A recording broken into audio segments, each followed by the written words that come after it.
No, I'm a cross-dresser. I love wearing female clothing sometimes. What? I'm sorry, I kept this for too long. I was scared you would leave as soon as you found out. My name is Sandra Jones. I'm 22 years old, and I live with my parents in a tiny house at the corner of the road. The house was formerly my grandma's house, and we lived with her ever since I was born. And when she passed away, my dad inherited the house. As you may already tell, my parents are very poor and we struggle for everything. There is never enough money for food or bills, and I know it's easy to feel bad for us, but the truth is, my parents are very lazy. I can't go for my shift today. But, Dad, I heard you beg your boss for the shift. Well, I cannot go because the game is coming on tonight. Leave your dad alone, Sandra. Can't you see he is tired today? Mom, he's going to lose his job if he does not go to work today. He has only gone once this week and his manager threatened to fire him. This is his last chance, Mom.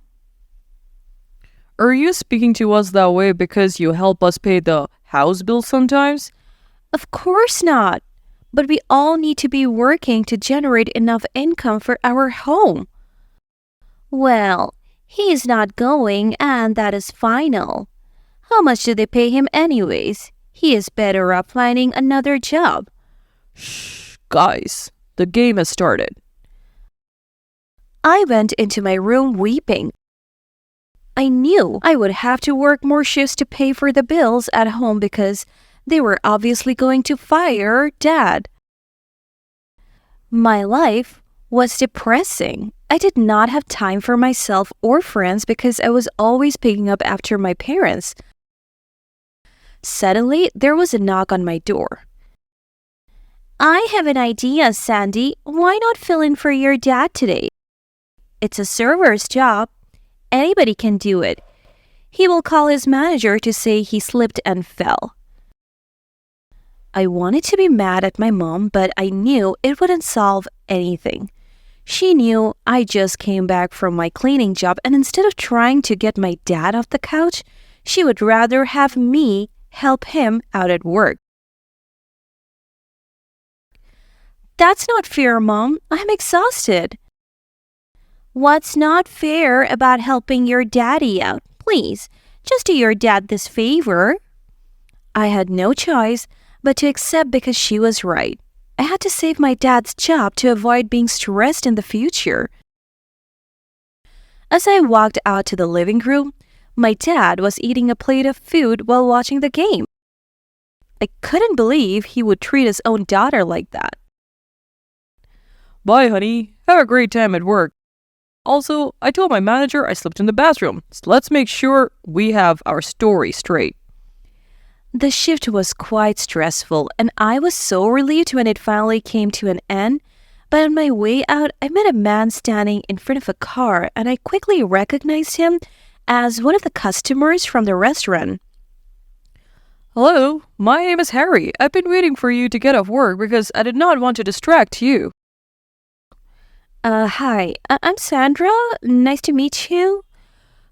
We got talking, and he stated his intentions immediately. Harry wanted us to go on a date, to get to know ourselves better, and I agreed. The following week, he arranged for a taxi to pick me up for our date. The date was lovely. I quickly forgot about my struggles at home. We were so engrossed in our conversation that we forgot how late it was getting. I have to drop you off at home. I feel guilty for making you stay out so late. No, it's okay. I enjoyed our conversation. I insist, Sandra. I would feel better knowing I dropped you off home safely. I obliged him because I thought my parents would be asleep, but I was wrong. My dad was right in front of the house when we arrived, and Harry felt it was right to apologize to him for keeping me out late. Why would a man drop you off by this time? Wait a minute. I know you. You're the tech guy. The billionaire tech guy. Yes, sir. My name is Henry. I apologize for keeping Sandra out late. I was surprised to hear Harry was a billionaire. I knew he was into tech, but I didn't know how rich he was. Nonsense, you're both young. You should enjoy your life as much as you can. Would you like to come in? It's late, Dad, and Harry needs to go. He's a grown man. Let him speak for himself. Thank you for the invite, sir, but I have to go. Maybe some other time? Come over for dinner on Saturday. My wife makes the best chicken sauce. I was surprised to hear my dad say that because my mom did not know how to cook. I tried to stop the dinner from happening, but Harry did not seem to mind at all.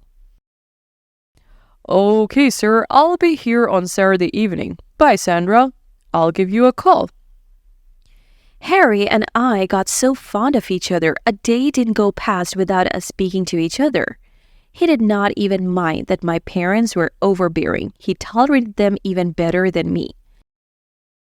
Weeks passed and we started a romantic relationship because we clearly liked each other, and my parents were over the moon with excitement. Several times, they would invite him over for dinner without my permission or engage him in long phone calls, but Harry handled it well. It's okay, babe. They're my parents, too. 8 months after we started dating, Harry organized a very intimate proposal for me, but I noticed something different. He was wearing a skirt. I'm happy you accepted my proposal. Of course, I love you, but why are you wearing a skirt, Harry? You don't like it? I thought it would be funny. I just wanted to make you laugh. We quickly forgot about the topic and went to share the good news with our loved ones. But days later, Harry called me from work and asked me to pick an envelope from his closet.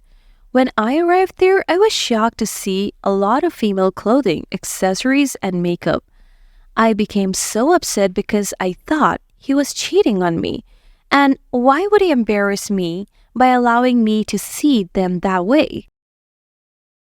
So I called him instantly to clarify what was going on. How dare you? Hold on, babe. It's really not what you think. I did not know how to tell you, so I decided to show you instead. Very convenient. You cheat on me with another lady, and the best way to tell me is by letting me see her stuff in your house? No. I'm a crossdresser. I love wearing female clothing sometimes. What?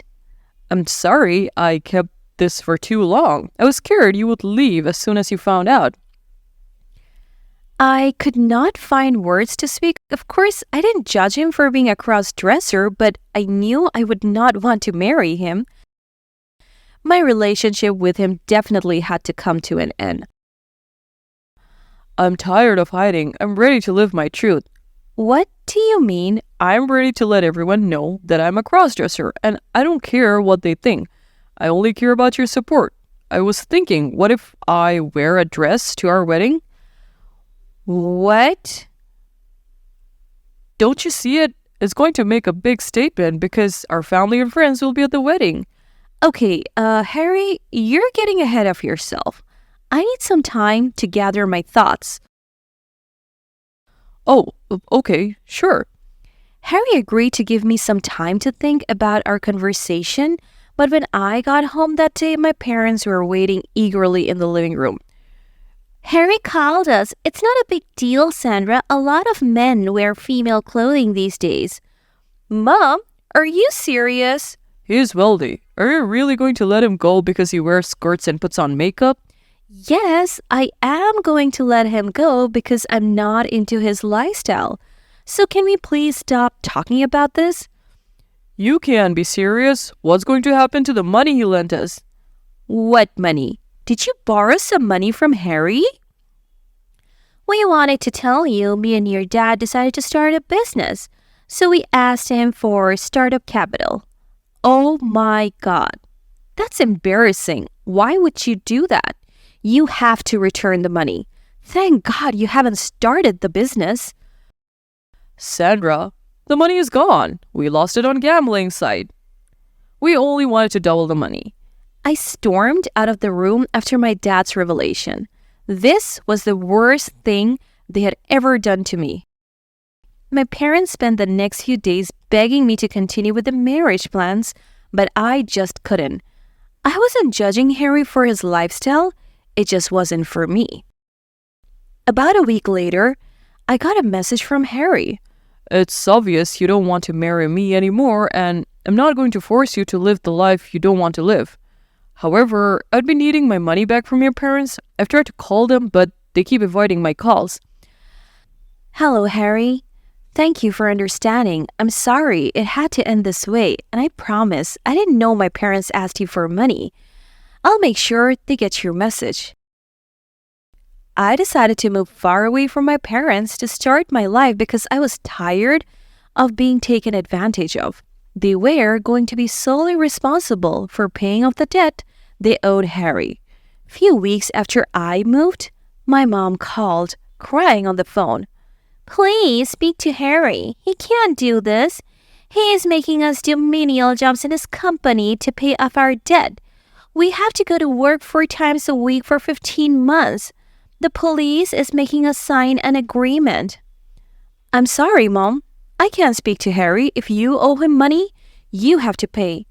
Oh, please, Sandra. Your dad and I are going to be so tired. Why not send us some part of your salary every month to help out with the debt?